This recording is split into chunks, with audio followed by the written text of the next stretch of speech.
Misal olarak айтып коеюн, bir жолборс менен эшек сөз талашып калыптыр да. Эшек чөптү карап туруп, бул көк светте, көк түстө дейт экен. Жолборс болсо жашыл дейт экен. Анан экөө талашып акыры эми сот башчыбыз деп арстанга барышыптыр.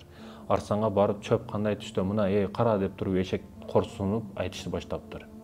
Чөп көк түстө десе, арстан карап туруп, албетте көк түстө, сен жеңдиң. Көк түстө дейт экен.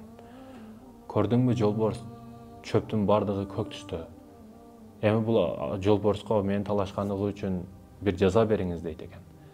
Арстан карап туруп, сага 5 жыл унчукпайсың, сүйлөө, сага тыюл салынат, сүйлөө, эшекке сүйлөө дейт экен, эшектерге сүйлөө.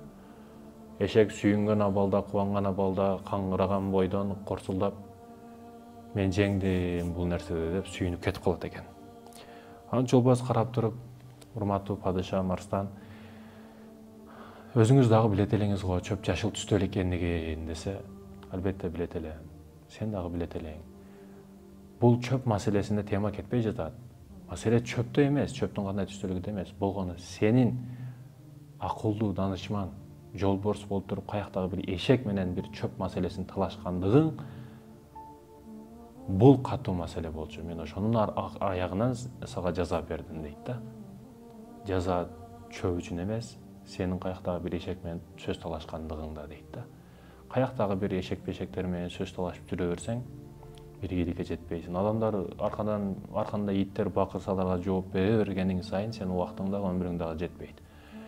Ошондой экен, боло турган ишти кылыш керек. Талашкандын кереги жок. Талашкандар, ташаткандар бардыгы кийин түшүнөт сизди. Ал учурда сиз өлгөн болосуз же кыяматта болосуз.